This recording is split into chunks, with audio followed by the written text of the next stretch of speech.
యేసుక్రీస్తు నామములో ఈ రాత్రి సమయంలో బైబిల్ తరగతికి వచ్చినటువంటి ప్రతి సహోదరునికి హృదయపూర్వక వందనాలు తెలియజేస్తున్నాం.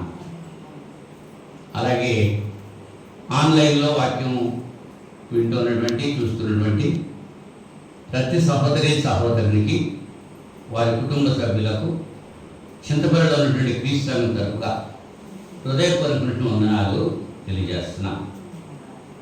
అంత బాగున్నారు కదా? గత వారంలో ఆ ప్రసంగం అంతా కూడా రాలేకపోయింది. కారణం ఏంటంటే సెల్ ఫోన్ హీట్కి ఆగిపోయింది. అంచేత అరగంట మాత్రమే వచ్చింది, మిగిలింది రాలేదు. దాని వరకు మరి నేను చింతిస్తూ ఉంటున్నాను. ప్రార్థన చేసుకుని దేవునికి వాక్యం మనం ధ్యానం చేయడానికి ప్రయత్నం చేద్దాం. ప్రేమ స్వరూపుడా, పరిశుద్ధుడా, మహోన్నతుడా, మీకు స్తోత్రాలు తండ్రి. గతించిన శుక్రవారం నుంచి ఇంత పర్యంతము మీ మహా దయ చొప్పున కృప చొప్పున నన్ను మమ్మల్ని సజీలకులు ఉంచి సురక్షితంగా కాచి కాపాడి ఈ రాత్రి సమయంలో ప్రియమైన మీ బిడ్డలతో కలిసి ఈ తరగతిలో పాల్గొనడానికి మీరు చూసిన కృపను బట్టి కృతజ్ఞతలు తెలియజేస్తున్నాను. ప్రపంచవ్యాప్తంగా పగటి సమయంలో జరిగినటువంటి తరగతులన్నింటినీ మీ నామ మహిమాత్మ జరిగించుకున్నందుకు స్తోత్రాలు చెల్లిస్తున్నాను. అలాగే రాత్రి సమయంలో జరుగుతున్నటువంటి ప్రతి తరగతి వరకు ప్రార్థన చేస్తున్నాను. ప్రతి ప్రదేశంలోనూ బైబిల్ తరగతులు జరుగుతున్న సందర్భాల్లో సత్యమైన వాక్యాన్ని ధైర్యంగా చెప్పగలిగేటువంటి నాయన దైవదాసులను మీరు ఏర్పాటు చేసుకుని, అలాగే నా తండ్రి వినేటువంటి వారికి కూడా వివరంగా విని అవగాహన చేసుకుని లేఖనానుసారంగా వారు జీవించి మీ నుంచి జీవించబడటానికి సహాయం చేయమని ప్రార్థన చేస్తున్నాను. ఇంత పర్యంతము కీర్తన ద్వారా స్తుతి పొందారు. ఈ సమయంలో వాక్యం ద్వారా మీరే మాతో మాట్లాడి మీ నామునికే మహిమ ఘనత ప్రభావం తీసుకుంటారని ప్రార్థన చేస్తున్నాను. మీ వాక్యము విత్తబడి చూడగా అనారోగ్యంగా ఉన్న బిడ్డలకు కావాల్సిన ఆరోగ్యం దయచేయండి. వ్యక్తిగతమైన, కుటుంబపరమైన, ఆర్థికపరమైన, సమాజపరమైన సమస్య ఏదైనప్పటికీ కూడా ప్రతి సమస్యను పరిష్కరించి బిడ్డలకు మనశ్శాంతిని దయచేయమని ప్రార్థన చేస్తున్నాను. మరి ముఖ్యంగా మీ కుమారుడు తీసి రెండో రాకడా బహు సమీపంగా ఈ దినాల్లో అంతగా అందరూ మారుమనసు పొందాలని మీరిచ్చిన ఆజ్ఞకు లోబడి ఎవరైతే పశ్చాత్తాపడి మీ సన్నిధిలోనైనా ప్రార్థించి మీ నుంచి మేలు పొందుతున్నారు వారందరి కొరకు ప్రార్థన చేస్తున్నాను. మరి కొంతమంది దినదినము అభివృద్ధి చెందడం మానేసి మీ వాక్యపు విలువలో వారి జీవితాలు సరిచేసుకోకుండా లోకాశను బట్టి లోకంలో జీవిస్తూ మీకు దూరం అయిపోతున్న బిడ్డలు అనేకులు ఉన్నారు. వారందరి కొరకు ప్రార్థన చేస్తున్నారు. భ్రష్టులైన పిల్లలారా తిరిగి రండి, మీ యజమానుడు నేనే అని మీరు పిలిచేటువంటి పిలుపుకు లోబడి బిడ్డల మనస్సును మార్చుకొని చిన్న కుమారుడు ఏ రీతిగా తండ్రి దగ్గరికి చేరాడో అలాగే వారు కూడా మీ సన్నిధికి రాగలిగినట్లుగా మీరు కృప చూపుతారని ప్రార్థన చేస్తున్నాను. ఈ సమయంలో కొద్ది సమయం మీ లేఖనాల ద్వారా మీరే మాతో మాట్లాడి మీ నామనికే మహిమ ఘనత ప్రబంధించుకుంటారని ఈ ప్రార్థన మా రక్షకుడు మీ ప్రేమ కుమారుడైన యేసుక్రీస్తు నామంలో మిక్కిలి వినంగా బ్రతిమాలి వేడుకుంటున్నాను. వడగొట్టండి. ఆమేన్. అందరికీ మరొకసారి వందనాలు తెలియజేసుకుంటున్నాను. గత శుక్రవారం మనం ఏ పాఠం నేర్చుకున్నాము గుర్తుందా ఎవరికైనా? అవును. నేటి దినాల్లో మానవ పతనం ఎట్లా సంభవించిందో అనేటువంటి విషయాన్ని మనం ఆలోచన చేశాం. నేటి దినాల్లో అంటే లోకడ ఏదైనా తోటలో మానవుని యొక్క పతనం ఎట్లా సంభవించిందో, నోవహు కాలంలో మానవుని యొక్క పతనం ఎట్లా సంభవించిందో, లోతు దినాల్లో సొదొమ గొమొర్రా పట్టణ ప్రజల యొక్క పతనం ఎట్లా సంభవించిందో ఆలోచన చేశాం. అంతకు ముందు గత వారంలో నేటి దినాల్లో మానవుడు ఎలా పతనమైపోతున్నాడు అనేటువంటి విషయాన్ని 7 విషయాలు మీతో ముచ్చటించడం జరిగింది. దేవుని గురించిన సత్యం తెలియక, దేవుడంటే ఎవరో తెలియక వాళ్ళు పతనమైపోతున్నారు.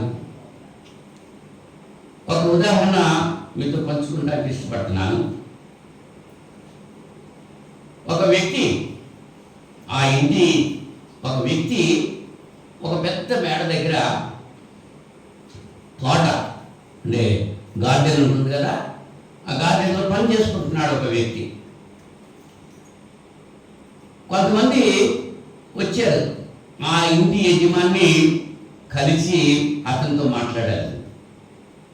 ఈ తోటలో పనిచేస్తున్నటువంటి వ్యక్తిని అడిగారు,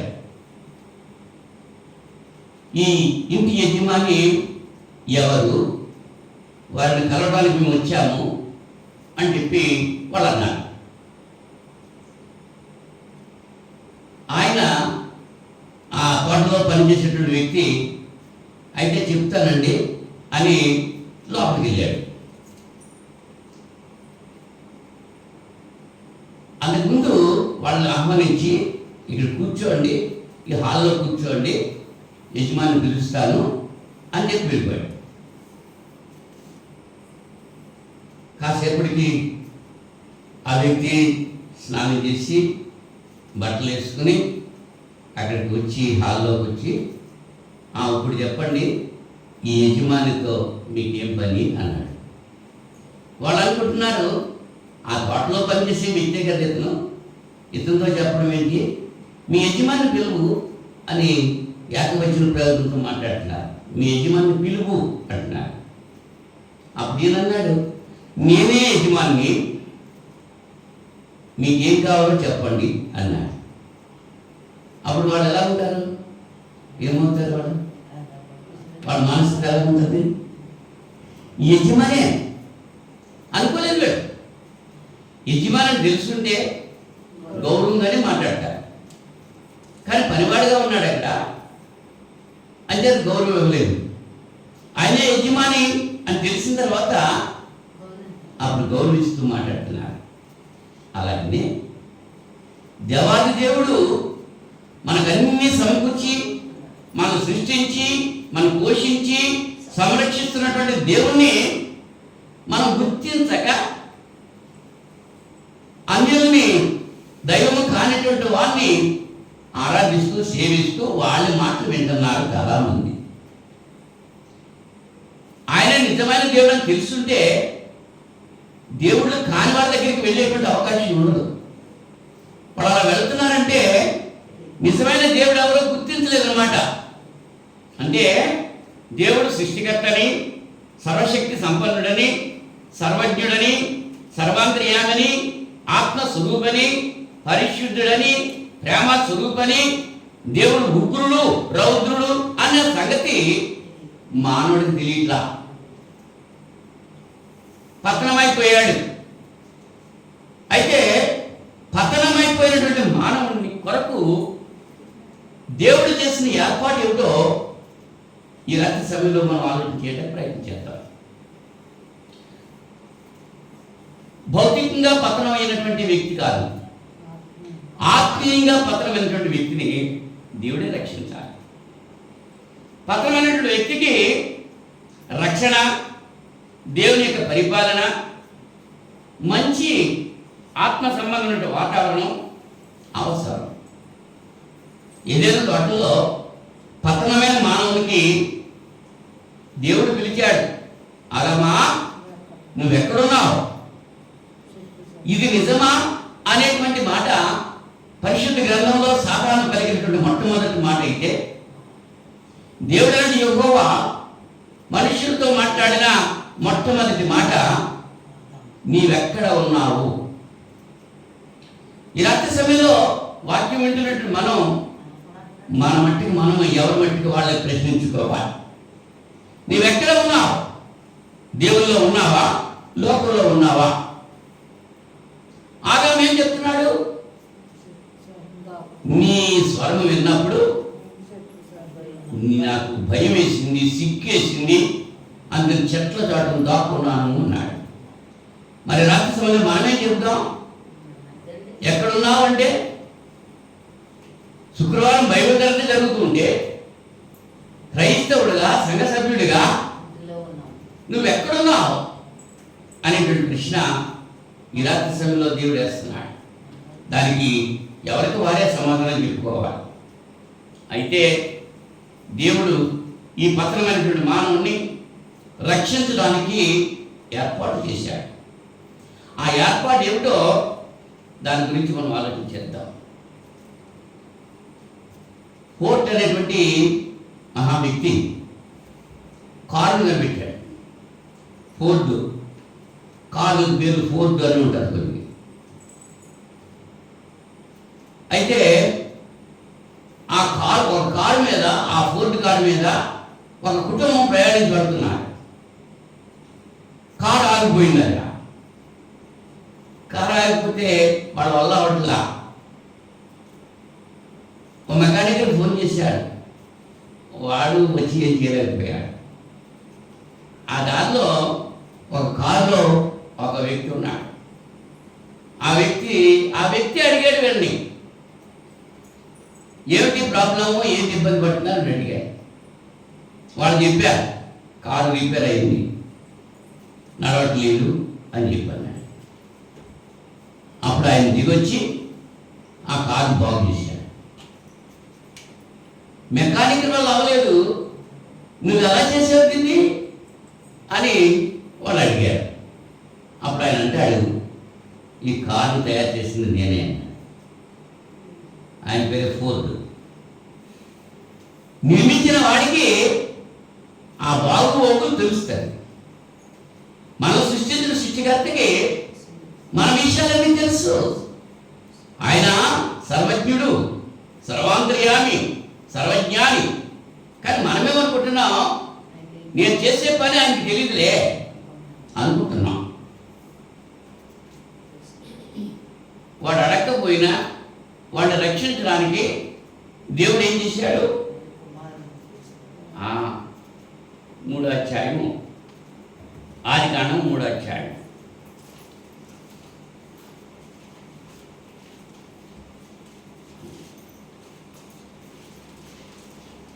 తొమ్మిదవ వచనం నుంచి చూస్తే, దేవుడైన యెహోవా ఆదామును పిలిచి, నీవెక్కడ ఉన్నావు అనడు. అందుకతడు, నేను తోటలో నీ స్వరం వినప్పుడు దిగంబరునిగా ఉంటుంది కనుక భయపడి దాగుకొంటిని అని. ఆజ్ఞాతిక్రమే పాపం, దేవుడు వద్దన్న పని చేశాడు, భయం వేసింది. ఇది నాని పాపం చేస్తున్నటువంటి వారికి కూడా దేవుడంటే భయం. అంచేత దేవుని సన్నిధికి రావడానికి వాళ్ళకి దమ్ము సరిపోవట్లేదు, ధైర్యం సరిపోవట్లేదు. దేవుని సన్నిధికి రావాలంటే పాపంతో ఉన్నటువంటి వ్యక్తి దేవుని సన్నిధికి రావడానికి జడుస్తాడు. ఇక్కడ ఆదాముకి భయం వేసింది, దిగంబరిగా ఉన్నాను అంచేత భయం వేసింది అన్నాడు, దాక్కున్నాను అంటున్నాడు. ఇవాళ కూడా దాక్కుంటున్నారు, వాక్యానికి కనపడరు, సేవకునికి కనపడరు, సంఘానికి కనపడరు, దాక్కుంటున్నారు అంతే. ఎక్కడ దాక్కున్నా ఆయన మరుగ్గా దాక్కున్నాడు దేవుడు. అందుకు ఆయన, నీవు దిగంబరివని నీకు తెలిపిన వాడేవాడు, నీవు తినకూడదని నేను నీకు ఆజ్ఞాపించిన ఫలవృక్షమును తింటివా అని అడిగాను. అందుకు ఆదాము, నాతో ఉండుటకు నీవు నాకు ఇచ్చిన ఈ స్త్రీయే ఆ వృక్ష ఫలను కొన్ని నాటియగా నేను తింటిని అని. అప్పుడు దేవుడైన యెహోవా స్త్రీతో, నీవు చేసినది ఏమిటి అని అడుగుగా, స్త్రీ, సర్పము నన్ను మోసపుచ్చినందున తింటిని అన్నాడు. ఏం చెప్పింది? ఆదామేమో ఎవరి మీద పెట్టాడు? దేవుడి మీద పెట్టేశాడు. నువ్వు ఇచ్చావు కదా ఈ స్త్రీ, ఆ స్త్రీ వచ్చింది, తిన్నాను. డైరెక్ట్గా సమాధానం చెప్తున్నాడా? తిన్నావా? తినకూడదని నేను ఆజ్ఞాపించిన ఫలవృక్షమును తింటివా అని అడిగినప్పుడు తింటే తిన్నాను అనాలి, లేకపోతే తినలేదు అనాలి. కానీ ఏమంటున్నాడు? అయ్యా ప్రార్థనకి రాలేదే ఆదివారం అని అడిగితే ఏమంటాడు? వద్దామని బయలుదేరండి, ఇలా చుట్టాలు వచ్చారండి, అందుకే రాలేదు. వద్దామని అనుకున్నాను కానీ ఫంక్షన్కి వెళ్ళాల్సి వచ్చింది, అంచేత అక్కడికి వెళ్ళిపోయాను. వద్దామని అనుకున్నాను కానీ ఇంటి పని చేస్తున్నాను, తాపి వాడు వచ్చారు, అక్కడికి వెళ్ళిపోయాను. అంటే ఏది ముఖ్యం నీకు? దేవుడు ముఖ్యమా, ఆ పని ముఖ్యమా? ఆదివారం ఎక్కడుండాలి? ఆరాధనలో ఉండాలి. కానీ ఎక్కడుంటున్నావు? ఆదాముని అడిగిన దేవుడు ఈ రాత్రి సమయంలో నిన్ను అడుగుతున్నాడు, నా స్వరం వింటున్నప్పుడు నువ్వెక్కడున్నావు? ఉండాల్సిన చోట ఉన్నావా, ఉండకూడని చోట ఉన్నావా అడుగుతున్నాడు కదా. ధైర్యంగా చెప్పట్లా, వంకలు పెట్టేస్తున్నాడు, ఒకరి మీద ఒకరు పెట్టేసుకుంటున్నా. ఆదాముని అడిగితే అవమ్మన్నా, అవమ్మని అడిగితే సర్పమన్నాడు. సర్పాన్ని అడగలేదు ఇంకిన. అందుకు 14వ వచనంలో, అందుకు దేవుడని యెహోవా సర్పంతో, నీవు దీన్ని చేసినందున పశువులన్నిటిలోనూ భూజంతువులన్నిటిలోనూ నీవు శపింపబడిన దానిపై నీ కడుపుతో ప్రాపుచు నీవు బ్రతుకు దినమున నీవు మన్ను తినువు. శాపం ఇచ్చేసాడంతే సర్పానికి. సాతాను సర్పం రూపంలో వచ్చాడు, అది శాపం ఇచ్చాడు. అంతకుముందు కాళ్ళు ఉంది అంట పాములకి, కాళ్ళతో నడిచి అంట పాములు. మన ఈ మధ్య పోస్టర్ వచ్చింది, 4 కాళ్ళు ఉన్నటువంటి పామును చూపించారు, అది కాళ్ళతో నడుస్తుందట. చాలా వింత. అందుకు ముందు కాళ్ళు ఉండేయట. దేవుని యొక్క శాపం పొందిన తర్వాత కాళ్ళు పోయి పొట్టతోటే పాకుతుంది. ఎందుకు చెప్పాడు ఈ మాట? అలాగ ఆ యొక్క శాపం పెట్టిన తర్వాత ఆయన ఏం చేస్తున్నాడు?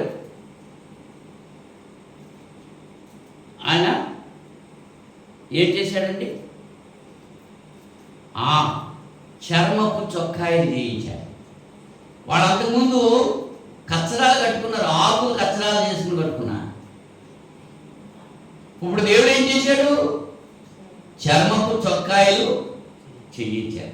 చర్మపు చొక్కాయ ఇద్దరికి చేయించాలంటే 2 గొర్రెలన్నా అంటే వీళ్ళ శరీరం కప్పబట్టడానికి ఒక అమాయకమైన జంతువులు బలి చేసిన పాపం ఒకళ్ళు అయితే శిక్ష అనుభవించదు. అవునా? అంటే దేవుని యొక్క ఏర్పాటు ఏం చేశాడు ఆయన? ఈ 3:15 వచ్చిన చూడండి. మరియు నీకును స్త్రీకిని నీ సంతానమునకును ఆమె సంతానమునకును వైరము కలగజేసేదను. అది నేను తల మీద కొట్టును, నీవు దానిని మడిమి మీద కొట్టుదు అని చెప్పాను. సాతానుతో చెప్పినటువంటి మాట. స్త్రీకిని నీకును, స్త్రీ సంతానానికి నీ సంతానానికి వైరము కలుగజేస్తాను అన్నాడు. గలతీ పత్రిక 4వ అధ్యాయం 4వ వచనంలో, గలతీ పత్రిక 4వ అధ్యాయం 4వ వచనం.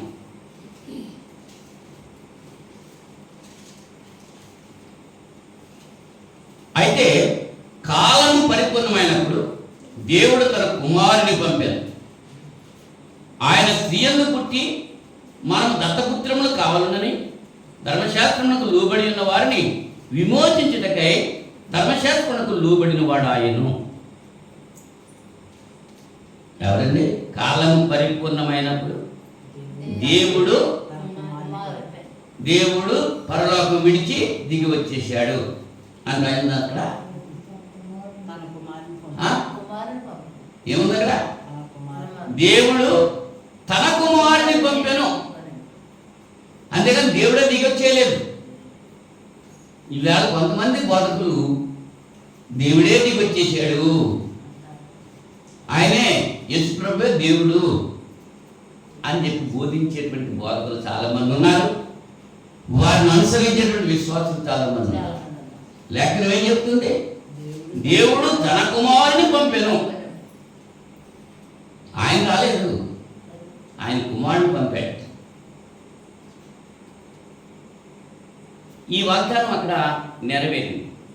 మానవుని రక్షించడానికి దేవుడు తన కుమారుడైన క్రీస్తుని లోకానికి పంపించాడు. ఆదికాండం 22వ అధ్యాయం 18వ వచనంలో, ఆదికాండము 22వ అధ్యాయం 18వ వచనంలో, మరియు నీవు నా మాట వినినందున. ఎవరితో ఎవరు మాట్లాడుతున్నారు? అబ్రాహాముతో దేవుడు మాట్లాడుతున్నాడు. ఎప్పుడు మాట్లాడుతున్నాడు? తన ఏకైక కుమారుడైనటువంటి ఇస్సాకును బలి అర్పణ చేసిన తర్వాత. అవునా? బలి అర్పణ చేసేసిన తర్వాత అక్కడ మాట్లాడుతున్నాడు. మాట్లాడి ఎక్కడ 12వ వచనం నుంచి కూడా మనం చదివితే, ఆ చిన్నవాని మీద చేయి వేయకము, అతనిని ఏమి చేయకము, నీకు ఒక్కడయ్యున్న నీ కుమారుడు నాకు ఇయ్య వెలుగు తీయలేదు కనుక నీవు దేవునికి భయపడేవాడవని ఇందువల్ల నాకు కనబడుతున్నది. ఒకే ఒక కుమారుడు లేక పుట్టాడు. 25 సంవత్సరాలు వాగ్దానం గురించి ఎదురు చూసి తర్వాత పుట్టాడు. అటువంటి పుత్రుడిని దేవుడు అడిగాడు, దహన బలిగా నాకు ఇచ్చేయాలి. వెంటనే మరుమాట అడక వెనుకాడక ఇస్సాకును బలి ఇచ్చాడు. కట్టెల మీద పెట్టాడు, కత్తి తీసుకున్నాడు, నరకడానికి కత్తి పైకెత్తేశాడు. అప్పటి వరకు దేవుని జోక్యం లేదు అక్కడ. ఎప్పుడైతే అబ్రహాము కత్తి తీసుకుని పైకి ఎత్తాడో, పైకెత్తిన కత్తి దిగకుండా ఉంటుందా? దిగిపోతే అప్పుడు దేవుడు జోక్యం చేసుకున్నాడు. ఆగో అబ్రహ్మ, ఆ చిన్నవాడిని ఏమీ చేయొద్దు అని దేవుని యొక్క దూత చెప్పడం జరిగింది. మరి దానికి పొలలో అప్పుడు అబ్రహాము కన్నులెత్తి చూడగా పొలలో కొమ్ములు తగులుకొని ఉన్న ఒక పొట్టేలు వెనుక తట్టున కనబడింది. అబ్రహాము వెళ్ళి ఆ పొట్టేలను పట్టుకొని తన కుమారునికి మారుగా పెట్టి దహన బలిగా అర్పించాడు. ఇక్కడ మనం ఆలోచించాల్సింది, నీకు ఒక్కడయ్యున్న నీ కుమారుని నాకు ఇయ్య వెనుక తీయలేదు కనుక నీవు దేవునికి భయపడవాడవని ఇందువల్ల నాకు కనబడుతున్నాడు.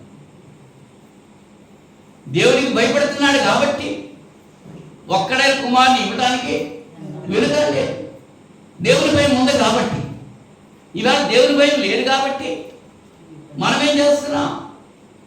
ఆదివారం నిర్లక్ష్యం చేస్తున్నాం, దేవుని సన్నిధిని నిర్లక్ష్యం చేస్తున్నాం, దేవుడి కంటే అవే ఎక్కువ అనుకుంటున్నాం. అందుచేత దేవుని భయం మనకు లేదు అని రుజువు అవుతుంది. దేవుని భయం ఉంటే దేవుడు చెప్పినట్టే చేస్తాం. మనం ఏమిస్తున్నాం ఆయనకి? ఏం అడుగుతున్నాడు ఆయన? నీ హృదయంలో చోటు నాకు కావాలంటున్నాడు. భయం ఉంటే ఆ చోటు ఇస్తాం. భయం లేదు కాబట్టి నీ ఇష్టానుసారంగా తిరుగుతున్నావు లోకంలో. దేవుడి భయం ఉంటే అలా తిరగవు, అలా త్రాగవు, అలా వేషాలు వేయవు, అనేక రీతిలుగా దేవునికి వ్యతిరేకమైన కార్యక్రమాలు చేయవు. అలా చేస్తున్నావంటే దేవుని భయం నీకు లేదన్నమాట. అబ్రాహాముతో చెప్తున్నాడు ఇక్కడ 18వ వచనంలో, మరియు నీవు నా మాట వినినందున భూలోకంలోని జనులనియు నీ సంతానం వలన ఆశీర్వదించబడును అని నా తోడని ప్రమాణం చేసి ఉన్నానని యెహోవా సెలవించాడు. నీవు నా మాట విన్నందువల్ల, మరి మనము ఆయన మాట వింటే, దేవుడు పక్షపాతి కాడు. ఆయన మాట వింటే మనం కూడా అలాగే చేస్తాడు. అబ్రాహాముతో చెప్పాడు, నీవు నా మాట వినినందున భూలోకంలోని జనములను నీ సంతానం వలన ఆశీర్వదించబడును, నా తోడ నీ ప్రమాణం చేసుకున్నానని యెహోవా సెలవించాడు. అబ్రాహాము సంతానం ఎవరండి అబ్రాహాము సంతానం? అబ్రాహాము ఇస్సాకు గనను, ఇస్సాకు యాకోబును గనను. యాకోబు 12 మంది, ఎవరిని? 12 గోత్రికులు, ఇజ్రాయిలీలు. అక్కడి నుంచి ఇజ్రాయిలంతా వచ్చారు, యూదులు వచ్చారు, యూదా గోత్రం నుంచి వచ్చారు. యూదులందరూ కూడా అక్కడ అబ్రాహాముకున్నటువంటి విశ్వాసం ఎవరు కలిగి ఉంటారో వాడు అబ్రాహాము సంతానమే. ఆయన సంతానం ఎంత విస్తరించింది? గుడారం నుంచి బయట తీసుకొచ్చి, లూదియా గుడారం నుంచి బయట తీసుకొచ్చి ఇసుకను ఆకాశ నక్షత్రాలను ఎక్కమన్నాడు.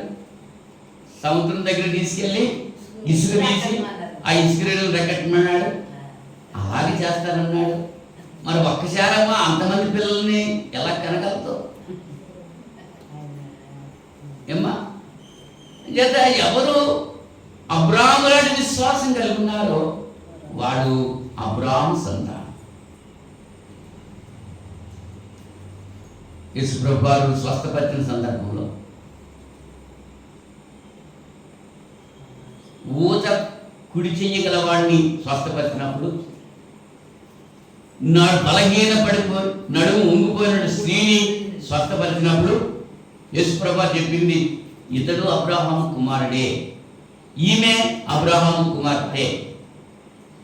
జక్కయ్య తన ఇంట్లోకి యేసుప్రభు వెళ్ళిన తర్వాత అతడు నిలబడి స్టేట్మెంట్ ఇచ్చిన సందర్భంలో, ఇతడు అబ్రాహాము కుమారుడే, నేడు ఈ ఇంటికి రక్షణ వచ్చింది. అబ్రాహాము కుమారుడే. అబ్రాహాము లాంటి విశ్వాసం ఎవరైతే కలిగి ఉంటారో వాడంతా కూడా అబ్రాహాము సంతానము అనేటువంటి విషయాన్ని దేవుడు ఏర్పాటు చేశాడు.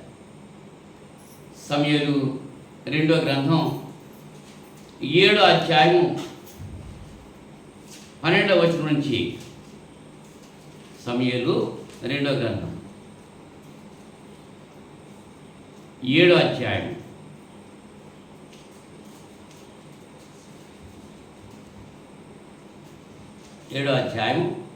12వ వచనం నుంచి దేవుడు ఎవరితో మాట్లాడుతున్నాడు? దావీదుతో మాట్లాడుతున్నాడు. దేవుడు దావీదుతో మాట్లాడుతున్నాడు. ఏమని మాట్లాడుతున్నాడు? నీవు నీ పితరులతో కూడా నిద్రించిన తరువాత నీ గర్భములో నుండి వచ్చిన నీ సంతతిని హెచ్చించి రాజ్యమును అతనికి స్థిరపరచెదను అని. అతడు నా నామ ఘనత కొరకు ఒక మందిరమును కట్టించును. అతని రాజ్య సింహాసనమును నేను నిత్యముగా స్థిరపరచెదను. నేను అతనికి తండ్రినయ్యుండును, అతడు నా కుమారుడయ్యుండును. అతడు పాపము చేసిన ఎడల నరుల దండముతోనూ మనుషులకు తగిన దెబ్బలతోనూ అతను శిక్షితుడు గాని, నిన్ను స్థాపించుటకై నేను కొట్టివేసిన సౌలునకు నా కృప దూరమైనట్లు అతనికి నా కృప దూరము చేయను. నీ మట్టుకు నీ సంతానమును నీ రాజ్యమును నిత్యము స్థిరమగును, నీ సింహాసనం నిత్యము స్థిరపరచబడును అని ఎవరితోటి? దావీదుతో దర్శనంలో చెప్పినటువంటి మాట. ఈ విషయాన్ని యేసుప్రభుని గురించి కూడా అన్వయించుకోవాలి. దావీదు కుమారుడు అంటే దావీదుతో చెప్తున్నాడు, నీ సింహాసనం మీద ఒకడు ఉండకపోడు అన్నాడు. నీ రాజ్యంలో పరిపాలన చేసేవాడు ఉండక మానడు అన్నాడు. సొలొమోను చనిపోయాడు, దావీదు కుమారుడు. మనకు దావీదు సింహాసనం మీద అధిరోహించి పరిపాలన చేయాల్సింది ఎవరన్నమాట? యేసు ప్రభువు. అంచేత యేసు ప్రభు గురించి దావీదు సంతానం క్రీస్తు అనేటువంటి విషయాన్ని లూకా సువార్త 1వ అధ్యాయము 32వ వచనంలో మనం చూస్తాం. లూకా సువార్త 1వ అధ్యాయము 32వ వచనంలో, ఆయన గొప్పవాడై సర్వోన్నతుని కుమారుడు అనబడు ప్రభు అయిన దేవుడు ఆయన తండ్రి అయిన దావీదు సింహాసనమును ఆయనకిచ్చును. గబ్రియల్ దూత కన్యక మరియతో చెప్పినటువంటి మాట. ప్రభు అయిన దేవుడు తన దావీదు సింహాసనాన్ని ఆయనకి ఇస్తాడు అన్నాడు. ఎవరి గురించి చెప్పాడు కదా? యేసు ప్రభు గురించి చెప్పాడు. అంచేత గుడ్డివాడైనటువంటి భక్తిమయ్యి యేసు ప్రభు శిష్యులతో వెళ్తూ ఉండగా, దావీదు కుమారుడా నన్ను కరుణించుము అని కేకలు వేశాడు. మరి యేసు ప్రభు దావీదు కుమారుడేనా? దేవుడు అక్కడ వాగ్దానం చేశాడు, ఆయన రాజ్యం, నీ తండ్రి అయినటువంటి దావీదు రాజ్యాన్ని నీకు ఇస్తాను అని వాగ్దానం చేశాడు. మరి యేసు ప్రభు అక్కడ రాజ్యం ఎప్పుడు రాజు అయ్యాడు?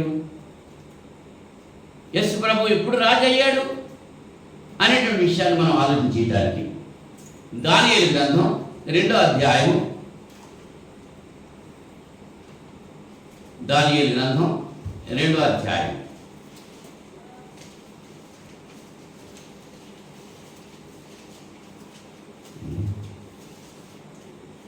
31వ వచనం నుంచి. రాజా ఆ, తాము చూచుచుండగా బ్రహ్మాండమగు ఒక ప్రతిమ కనబడెను. ఈ గొప్ప ప్రతిమ మహాప్రకాశమును భయంకరము అయిన రూపము గలదై తమరి ఎదుట నిలిచెను. ఆ ప్రతిమ యొక్క శిరస్సు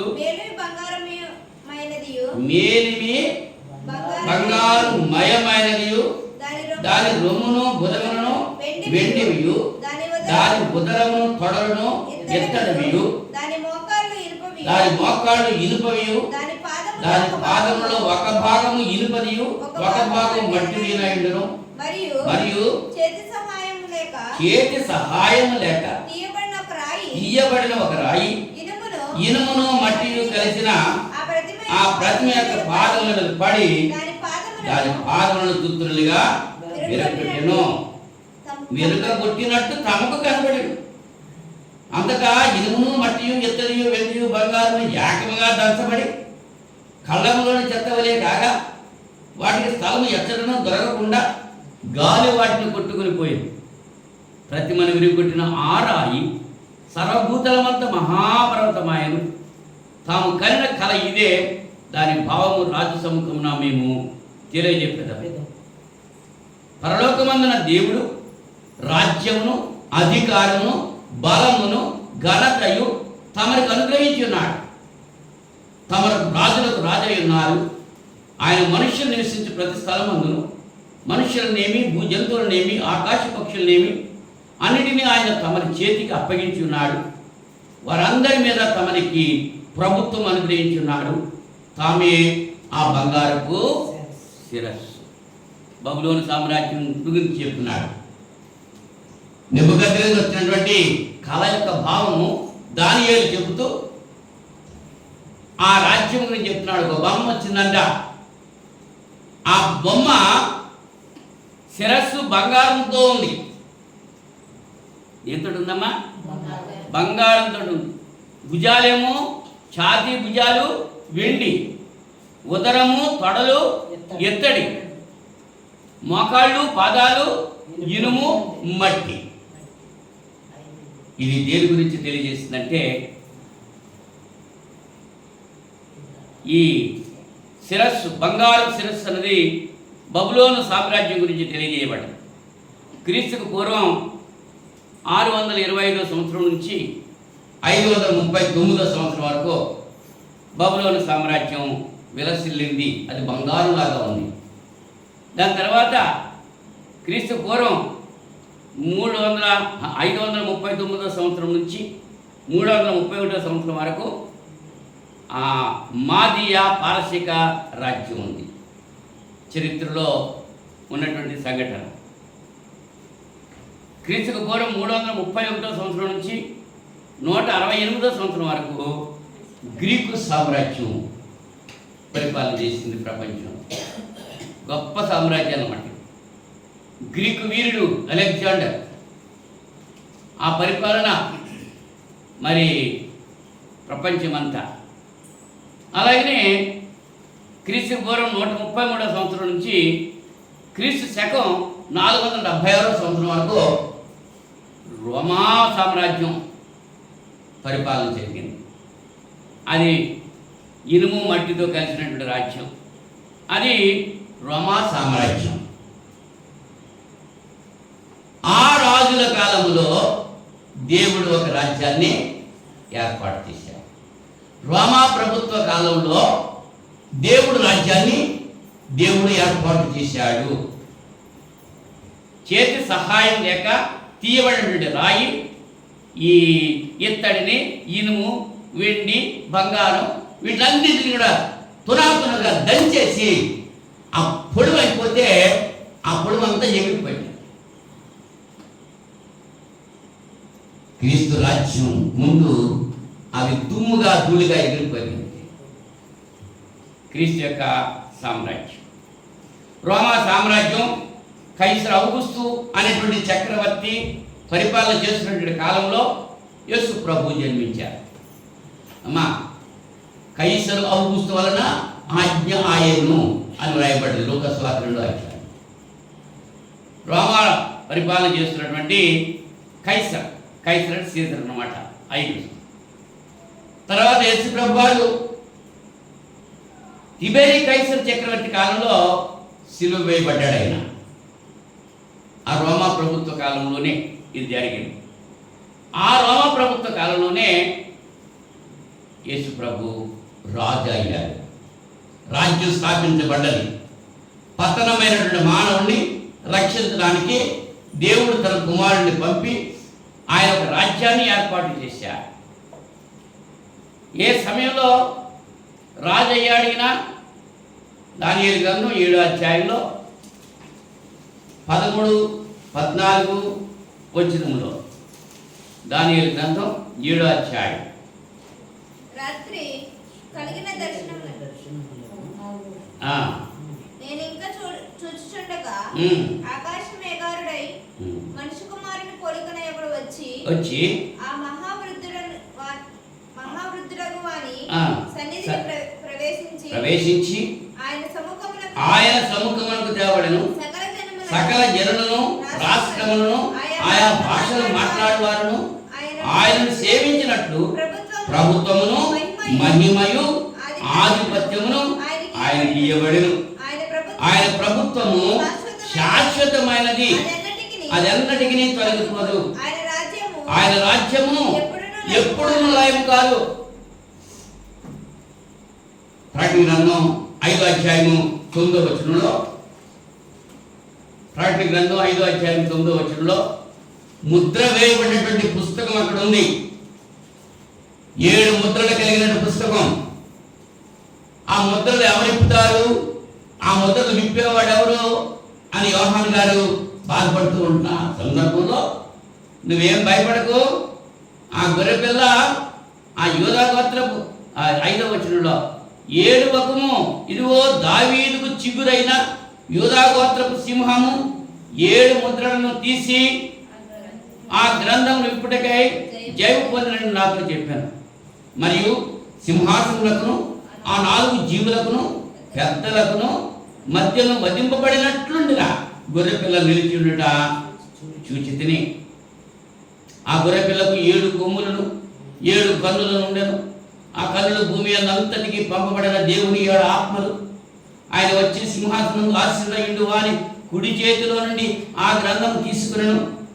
ఆయన దానిని తీసుకున్నప్పుడు ఆ 4 జీవులను, వీణలను, ధూప ద్రవ్యములతో నిండిన సువర్ణ పాత్రలను పట్టుకుని ఉన్న ఆ 24 పెద్దలను ఆ గొర్రెపిల్ల ఎదురు సాగిలపడి, ఈ పాత్రలు పరిశుద్ధుల ప్రార్థనలు.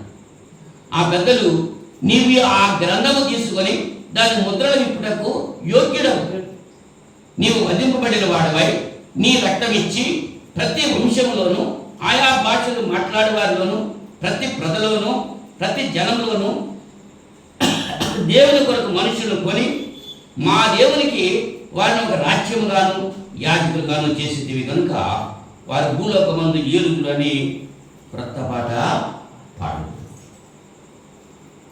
రాజ్యం ఏర్పడైందండి. నువ్వు ఏలుదువు ఎక్కడెవరు? సకల వంశాల్లో, అన్ని వంశాలు. అవునండి, ప్రతి వంశంలోనూ, ప్రతి భాష మాట్లాడే వాళ్ళు, ప్రతి జన్మలో, ప్రతి పదలో దేవుని కొరకు మనుషులు కొన్నాం. ఏమిచ్చుకున్నాడు ఆయన? ఆయన రక్తం ఇచ్చుకున్నాడు. కొలసీ పత్రిక 1వ అధ్యాయం 13వ వచనంలో, కొలసీ పత్రిక 1వ అధ్యాయం 13వ వచనంలో, ఆయన మనలను అంధకార సంబంధమైన అధికారంలో నుండి విడుదల చేసి తాను ప్రేమించిన తన కుమారుని యొక్క రాజ్యవాసులుగా చేసెను. ఆ కుమారుని యందు మనకు విమోచనము అనగా పాప క్షమాపణ కలుగుతున్నది. ఆయన రాజ్యంలో మనల్ని చేర్చాడండి. ఆయన రాజ్యవాసులుగా మనల్ని చేర్చాడు. ఆ రాజ్యమే ఆయన సంఘము అనేటువంటి విషయాలు మనం గుర్తించాలి. ఎవరండి? ఆయన మనలను అంధకార సంబంధమైన అధికారంలో నుండి విడుదల చేసి తాను ప్రేమించిన తన కుమారుని యొక్క రాజ్య నివాసులుగా చేసి. ఎవరు చేశారు? ఆయన అంటే దేవుడు. తన కుమారుడైన క్రీస్తు యొక్క రాజ్యవాసులుగా మనం చేశాడు. పతనమైన మానవుని రక్షించడానికి దేవుడు సంఘమును ఏర్పాటు చేశాడు. ఆ సంఘమే క్రీస్తు రక్తం ఇచ్చినటువంటి సంఘము. దాని పేరే క్రీస్తు సంఘం. అర్థమైందా? అపొస్తలుల కార్యాలు 2వ అధ్యాయం 1 నుంచి 36వ వచనం చదివితే అక్కడ పేతురు గారి యొక్క ప్రసంగం మనం చూస్తాం. అపొస్తలుల కార్యాలు 2వ అధ్యాయం 1 నుంచి.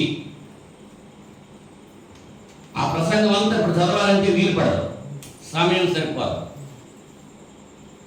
ఏమ్మా? పేతురు గారు చెప్తున్నారు, ఆ కాలంలో ఆకాశం క్రింద ప్రతి జనములో నుండి వచ్చిన భక్తి గల యూదులు ఉన్నారట. 5వ వచనంలో ప్రతి మనుషుడు తన స్వభాషతో వారు మాట్లాడటం విని కలవరపడి 2వ అధ్యాయం 1వ వచనం చూస్తే, పెంతెకొస్తు అను పండుగ దినం వచ్చినప్పుడు అందరూ ఒక చోట కూడి ఉండి, అప్పుడు వేగముగా వీచు బలమైన గాలి వంటి యొక్క ధ్వని ఆకాశం నుంచి అకస్మాత్తుగా వారు కూర్చొని ఇల్లంతా నిండారు. ఆ రాజ్యం అక్కడ ఏర్పడ్డది, దేవుని యొక్క రాజ్యం. పేతురు మిగిలిన అపొస్తలులతో కలిసి నిలబడి మాట్లాడుకుంటున్నాడు. వాళ్ళందరూ కూడా ఆశ్చర్యపోయారు. 17 రకాల దేశాల నుంచి వచ్చినటువంటి వ్యక్తులు ఆ 17 రకాల భాషల్లో పేతురు గలిలయ భాషలో మాట్లాడుతుంటే మిగిలిన వాళ్ళందరికీ కూడా వాళ్ళు ఏ భాషలో ఆ భాషలో వినపడుతుంది. వాళ్ళు ఆశ్చర్యపోయారు. అయితే కొంతమంది ఏమన్నారు? 13వ వచనంలో, కొందరైతే వీరు క్రొత్త మద్యముతో నిండి ఉన్నారని అపహాస్యము చేశారు. పరిశుద్ధాత్మ ప్రేరణతో వాళ్ళు మాట్లాడుతుంటే ఏమన్నారు వీళ్ళు? కొందరు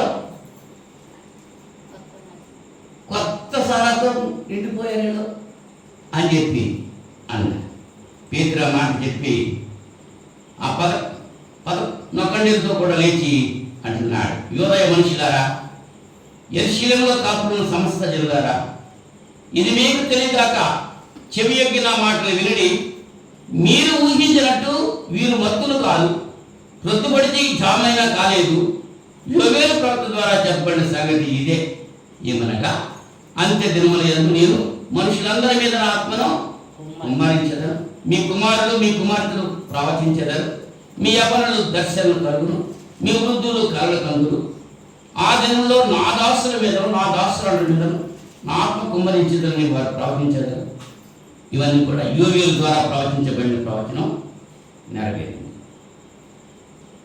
పేతురు గారు చెప్పుకుంటున్నారు యేసుక్రీస్తు మాట, యేసుక్రీస్తు చేసిన అద్భుతాలు వాటన్నిటి కూడా వివరించి చెప్తే ఆయన ఎలాగైతే సిలువ వేశారో అటువంటి ఆయనను మీరేం చేశారు? 36వ వచనంలో, మీరు సిలువ వేసిన ఈ యేసునే దేవుడు ప్రభువుగాను క్రీస్తుగాను నియమించారు. ఇది ఇశ్రాయేలు వంశమంతయు రూఢిగా తెలుసుకునవలెను అని చెప్పాడు. వారి మాట విని హృదయంలో నొచ్చుకొని, సహోదరులారా మేమేమి చేద్దామని పేతురును కడమ అప్పస్తున్నాడుగా, పేతురు మీరు మారుమనసు పొంది పాప క్షమాపణ నిమిత్తం ప్రతివాడు యేసుక్రీస్తు నామమున బాప్తిసం పొందుడి, అప్పుడు మీరు పరిశుద్ధాత్మల వరం పొందుదురు. ఈ వాగ్దానము మీకును మీ పిల్లలకును దూరస్తులందరికీ, అనగా ప్రభువైన మన దేవుడు తన యొద్దకు పిలిచిన వారికి అందరికీ చెందిన వారితో చెప్పారు. ఇంకా అనేక విధమైన మాటలతో సాక్ష్యమిచ్చి మీరు మూర్ఖులకు ఈ తరం వారికి వేరే రక్షణ పొందని వారిని హెచ్చరించారు. కాబట్టి అతని వాక్యము అంగీకరించిన వారు బాప్తిసం పొందిరి. ఆ దినమందు ఇంచుమించు 3,000 మంది చేర్చబడేది. వీరు అపొస్తలుల బోధ యందును, సహవాసమందును, రొట్టె విరుచుట యందును, ప్రార్థన చేయుట యందును ఎడతెగక ఉండిరి. సంఘం అక్కడ ఏర్పాటు చేయబడింది. అపొస్తలుల బోధ, సహవాసం. యేసు ప్రభు శిలువలో చనిపోయి మూడో దినాన్ని సమాధి నుంచి తిరిగి లేచి 40 రోజులు అందరికీ కనబడి ఆయన ఆరోహణమై పరలోకానికి వెళ్ళిపోయాడు. అప్పుడు ఆయన రాజు అయ్యాడు. ఎఫెసీ పత్రిక మొదటి అధ్యాయము, ఎఫెసీ పత్రిక మొదటి అధ్యాయం 20వ వచనం. ఆయన ఆ బలాతిశయం చేత క్రీస్తును మృతుల్లో నుండి లేపి, ఎవరు ఆయన అంటే తండ్రి అయిన దేవుడు, ఆ బలాతిశయం చేత క్రీస్తును మృతుల్లో నుండి లేపి, మృతుల్లో నుంచి క్రీస్తును లేపింది ఎవరు? దేవుడు. మరి వాళ్ళ క్రీస్తు నేడు లేచను హల్లెలూయా అనేటువంటి వారికి క్రీస్తు ప్రభు తనంతట తాను లేచాడా, దేవుడు ఆయన లేపాడా అనేటువంటి విషయాన్ని అర్థం చేసుకుంటున్నారు వాళ్ళు. సమస్తమైన ఆధిపత్యం కంటేను, అధికారం కంటేను, శక్తి కంటేను, ప్రభుత్వం కంటేను ఈ యుగమునందు మాత్రమే గాక రాబో యుగమునందును పేరు పొందిన ప్రతి నామం కంటేను ఎంతో హెచ్చుగా పరలోకమునందు ఆయనను తన కుడిపార్శ్వమున కూర్చుండబెట్టుకుని ఉన్నాడు. ఎక్కడున్నాడంటే ఇప్పుడు యేసు ప్రభు? పరలోకంలో దేవుని కుడిపార్శ్వమున కూర్చుండి ఉన్నాడు. అదే విషయాన్ని అపొస్తలుల గారి 5వ అధ్యాయంలో స్టెఫను చెబుతూ ఉంటున్నాడు.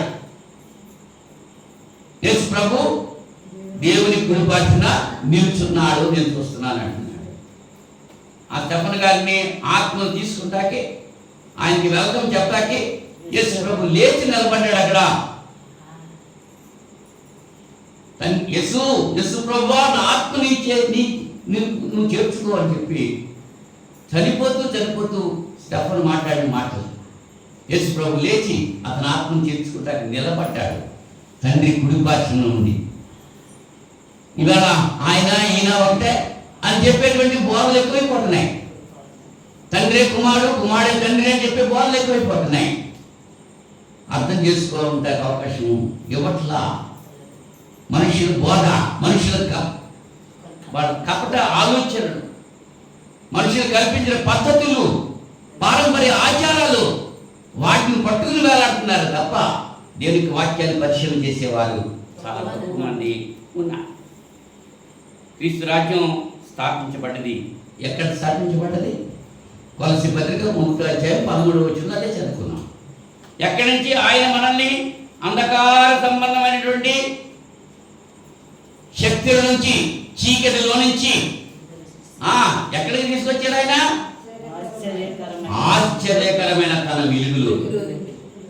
ఆయన మనను అంధకార సంబంధమైన అధికారంలో నుండి విడుదల చేసి తాను ప్రేమించిన తన కుమారుడు యొక్క రాజ్య నివాసులుగా చేశాడు. పతనమైన మానవుడు రక్షణ పొందడానికి సంఘాన్ని ఏర్పాటు చేశాడు దేవుడు. సంఘంలో ఉంటేనే నువ్వు రక్షించబడతావు. ఏదేను తోటలో మానవుడు రక్షించడానికి శిశు ప్రసూతి ద్వారా నువ్వు రక్షించబడతావన్నాడు. మీరు ఫలించి అభివృద్ధి పొంది భూమిని నిండింపండి. నోవాహు దినాల్లో మానవుని రక్షించడానికి ఓడ ఏర్పాటు చేశాడు. రాహాబు దినాల్లో నినివే పట్టణంలో రక్షించబడ్డానికి ఎవరైతే ఆ వేశ్య, ఎవరని? రాహాబు, రహాబు ఇంటిలో ఉన్నటువంటి వారే రక్షించబడ్డారు. అవునా? ఈ దినాల్లో సంఘాన్ని ఏర్పాటు చేశాడు. ఆయన తన రక్తం ఇచ్చి కొన్నటువంటి సంఘంలో నువ్వు ఉంటేనే నువ్వు రక్షించబడతావు. ఎవరో సంఘంలో ఉంటే నువ్వు రక్షణ పొందేటువంటి అవకాశం లేదు. దేవుడు తన కుమారుడైన క్రీస్తును పంపి ఆయన రాజ్యం సంఘం అనే శరీరంలో ఆయన మనల్ని నివసింపజేస్తున్నాడు. దేవుని రాజ్యంలో మనం ఉంటే సాతాను రాజ్యం నుంచి మనల్ని విడుదల చేశాడు. దేని ద్వారా? బాప్తిస్మం ద్వారా. దేనిలోనికి? సంఘంలోనికి. లోకంలో ఉన్నటువంటి నీవు బాప్తిస్మం ద్వారా సంఘంలో చేర్చబడి నువ్వు రక్షించబడుతున్నావు. రక్షణ అన్నది అది మనకి దేవుడు ఇచ్చినటువంటి కృప. అది ఉచితంగా ఇచ్చాడు. అది కృపావరం. అది మనం కొనుక్కుంటే దొరకదు. ఆయన చేయమన్నది మనం చేస్తే, ఆయన విని విశ్వసించి మారు మనసు పొంది బాప్తిసం పొందితే పరిశుద్ధాత్మ అనేటువంటి వరాన్ని దేవుడు మనకే ఇచ్చాడు.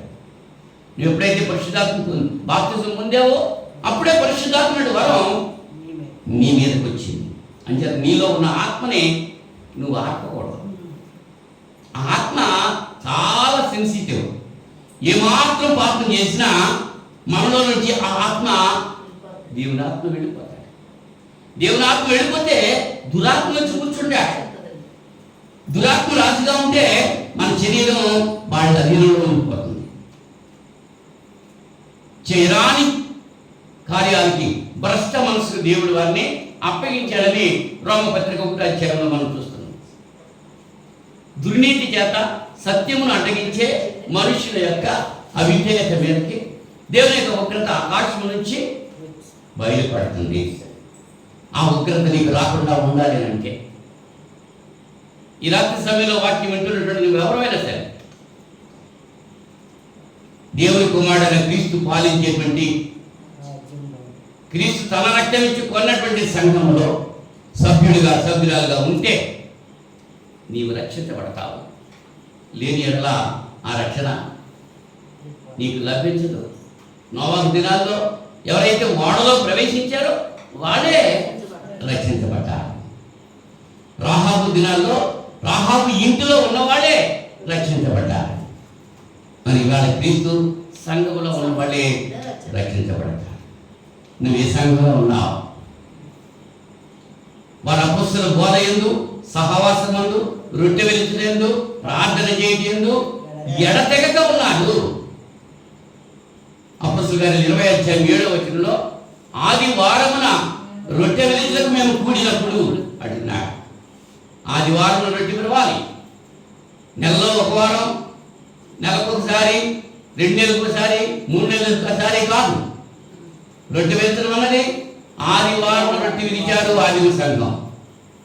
ఆ మాదిరిగా మనం కూడా విరవాల్సిన వారిగా ఉన్నాం. వారు అపొస్తలుల బోధ యందు, సహవాసమందు, రొట్టె విరిచేందు, ప్రార్థన చేయడందు ఎడతెగక ఉన్నారు. దేవుడు చేసినటువంటి సంకల్పాన్ని వాళ్ళు దాన్ని లోబడి వాళ్ళు జీవించారు.